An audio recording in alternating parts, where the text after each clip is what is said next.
We spend so much of our energy trying to optimize things, right? Always focused on making good habits easier, setting up cues, reducing friction. Right. The whole first half of the equation. But I've been thinking we have it almost completely backwards sometimes.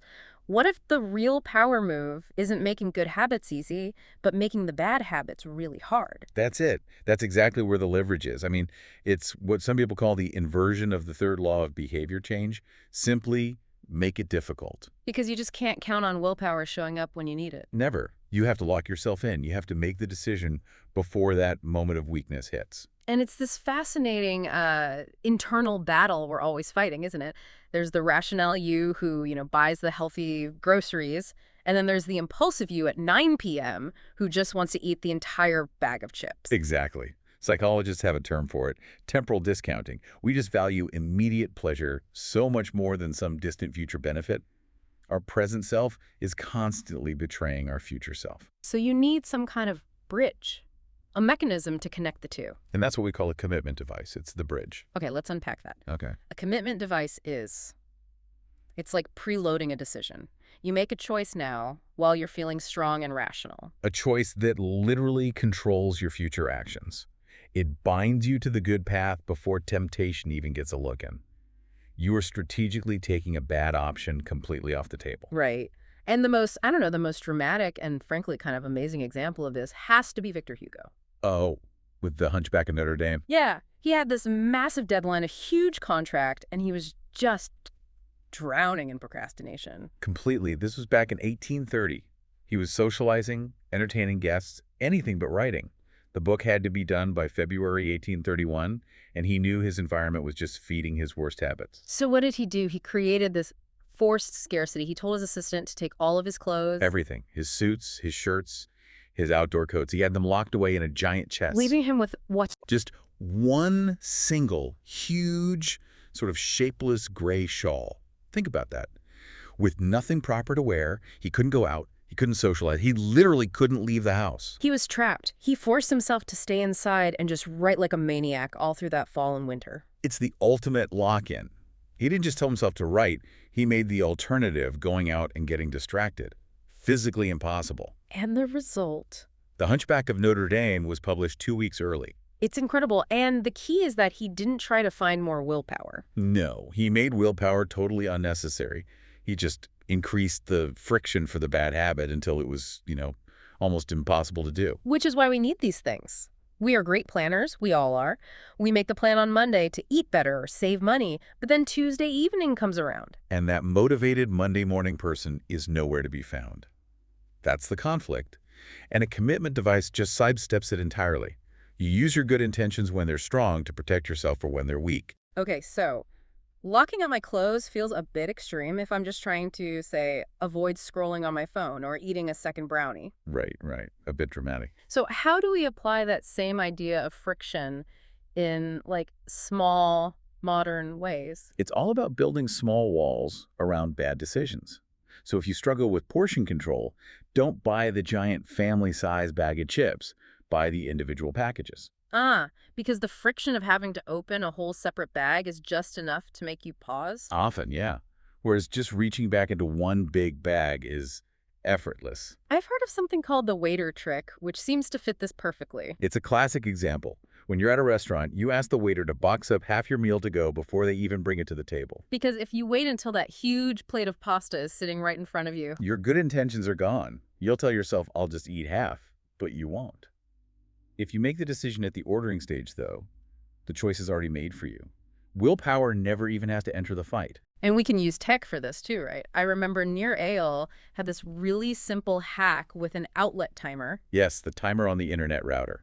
It's brilliant. He just plugged a basic mechanical timer into the wall and then plugged his router into that. And every night at 10 p.m. Click. The power goes off. The internet's gone. That's the signal for the whole family that it's time to wind down. It's a physical barrier for a digital problem. You set it up once and it just works forever. No daily mental effort. And that's the real key. The goal is to make it require more work to get out of the good habit than to just do it. You're increasing the cost of bailing. So if I want to, say, start a new project, I shouldn't just put it on a to-do list. I need to raise the stakes. Exactly. Don't just plan to go to the gym. Pay for a yoga class in advance. Don't just think about your new business idea. Schedule and pay for a consulting call with an expert for Tuesday morning. So when Tuesday comes, the path of least resistance is actually doing the thing, because canceling costs you money or social embarrassment. You've weaponized cost against your future lazier self. It works. So these commitment devices, they're a great defense. They make the bad habits harder. But it feels like we can take this even further. We can. We can move from making bad habits difficult to, I don't know, making good ones inevitable. That's the transition. You're moving from playing defense to designing a system. You're looking for these one-time actions that just keep paying off day after day without you having to think about them. And the best story for this is actually about automating morality, which is kind of a wild concept. The story of the first cash register. Yeah, John Henry Patterson. Mid-1800s, he was running a supply store for coal miners. And he was constantly losing money, even though he had plenty of customers. And the problem was theft. Rampant employee theft. Back then, cash was just in an open drawer. There was no real system. And trying to watch your employees every second is exhausting. You can't just give them a motivational speech about honesty. He had to change the system. He found this new invention by James Ritty called the incorruptible cashier. It was the very first mechanical cash register. He bought two. And the genius of it was, it automatically locked the cash and the receipts inside after every single transaction. so what happened to the business? Theft just vanished overnight. In 6 months, he went from losing money to making $5,000 in profit. That's like over $100,000 today. Wow. And the amazing thing is, he didn't make his employees more honest. He just made stealing practically impossible. He automated ethical behavior. The good outcome was baked right into the process. And that's the power of a one-time decision. We focus so much on the daily grind, but it's these setup actions that have the real long-term impact. They remove the need for future decisions. And some of them are so simple, like for productivity, just taking an afternoon to unsubscribe from all the junk email lists in your inbox. Or turning off all non-essential notifications. Yeah. Muting those group chats. And the big one, deleting the time-wasting social media and game apps from your phone. You're just removing the cues for distraction. And for your health, it's things like buying a really good mattress or installing blackout curtains, removing the TV from the bedroom. These are one-time choices that guarantee better sleep for years. Exactly. Or, financially, enrolling in an automatic savings plan, the kind that pulls the money right after your paycheck lands. You never even see it, so you never have to fight yourself about saving it. It just happens. The impact is huge. I mean, if you, the listener, just did half of these things this month, your life in a year would be measurably better without spending any more willpower. That's the whole point. You're minimizing your reliance on willpower by maximizing the inevitability of your environment. Yeah. And technology is the biggest tool for this, but it's a huge double-edged sword. Right. On the one hand, it's amazing for those infrequent but important things. Like, it can remember to rebalance your investments or refill a prescription for you. It handles the boring stuff. But the downside is that tech also automates the bad habits. And frankly, it does it even more efficiently. Oh, absolutely. The whole system is designed to remove friction from distraction. Netflix and YouTube autoplay, for instance.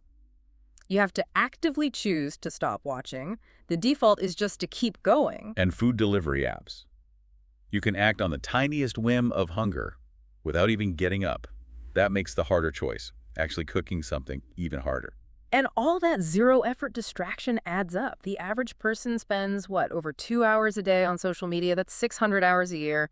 Just gone. A staggering amount of time just leaked away because it's easy. So we have to apply that cash register principle. We need to build intentional physical barriers in our digital lives. I actually tried an extreme version of this when I was on a tight deadline. This was the password strategy with an assistant. Exactly. Every Monday morning, my assistant would reset all my social media passwords to something long and random and log me out of everything. I wouldn't get the new passwords until Friday afternoon. So during the work week, the friction to log on was enormous. You'd have to contact her, wait for a reply. A huge deterrent. And what I realized almost immediately was that my habit of checking wasn't driven by need. It was just the default action because it was easy. Once it became impossible, my motivation for the real hard work just came flooding back. And for anyone listening, if you don't have an assistant, you can do this yourself. Use a site blocker. Or go low-tech. Change your password to 20 random characters. write it on a piece of paper, and lock that paper in a drawer across the room. So every time you get the impulse, you have to physically get up, unlock the drawer, find the paper, type in this crazy password. That little bit of friction is almost always enough to break the spell. It's the ultimate way to lock yourself into a better future by building walls today. And when you put it all together, the commitment devices, the one-time decisions, automating friction, you create this environment of, well, of inevitability. Good habits aren't just something you hope for. They're basically guaranteed because willpower is barely involved. You're managing your environment so your environment can manage you. You know, it all connects to this bigger idea of how we as a society even make progress. The philosopher Alfred North Whitehead said, civilization advances by extending the number of operations we can perform without thinking about them. And that's really the goal here. The point isn't to become a master of self-control for every little daily task.